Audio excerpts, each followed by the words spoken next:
Previously मैंने आप लोगों को बताया था कि एनर्जी का एक्चुअल एनर्जी होती क्या है कि the ability to do work, ठीक है।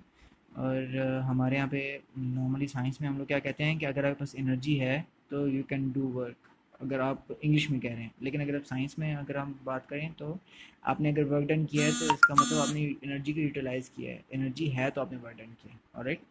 तो वर्क डन और एनर्जी की यूनिट्स इस वजह से सेम है। आगे बात करते हैं एनर्जी और वर्क में। अगर when work done is done by a machine और a person, energy is use, ठीक है।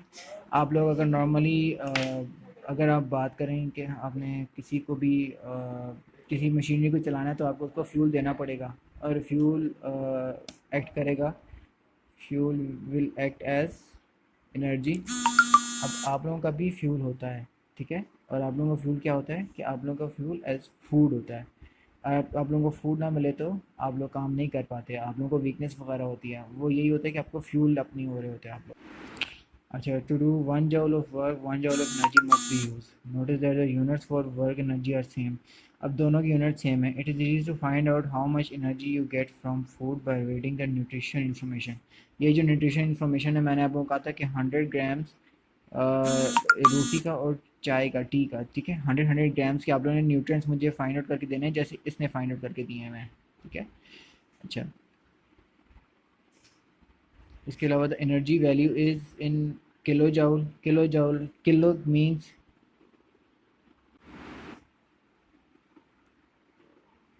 और मेगा जाउल मीन्स लाख, ठीक है। 10 लाख। तो आपका 10 लाख के साथ कितने आएंगे ज़ीरोस? लाख में 5 होते हैं, तो 10 लाख के साथ 6।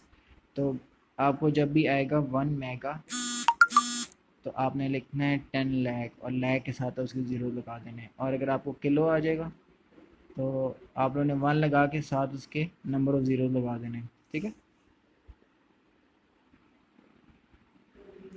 The most important thing is कि एनर्जी कितने टाइप्स की होती है। हम लोग नॉर्मली कहते हैं कि हम लोग अगर चल नहीं रहे तो हमारे पास एनर्जी नहीं है, ऐसा नहीं है, ठीक है।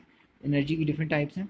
अगर आप नॉर्मली मूव कर रहे हैं तो इन मोशन आपकी काइनेटिक एनर्जी होगी। और अगर आप लोग मूव नहीं कर रहे, ठीक है, in the state of rest हैं, तो आपकी पोटेंशियल एनर्जी होगी,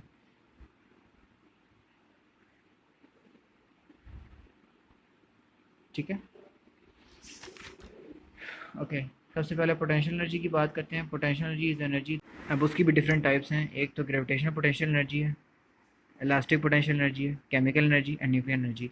gravitational potential energy with its name, आपको पता होगा कि ग्रेविटी की वजह से जो पोटेंशियल एनर्जी किसी भी ऑब्जेक्ट में स्टोर हो जाए, that is gravitational potential energy, ठीक है। इलास्टिक पोटेंशियल एनर्जी, आप किसी चीज़ को स्ट्रेच कर रहे हैं, स्ट्रेच करने के बाद आपने उसको छोड़ दिया है and it comes to rest, then the energy which is stored in to it is elastic potential energy.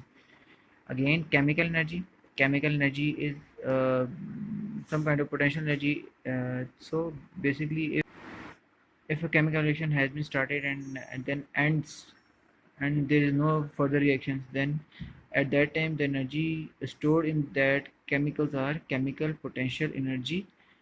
uh, and for nuclear energy, when nuclear elements already the energy is stored so that they always emit radiations.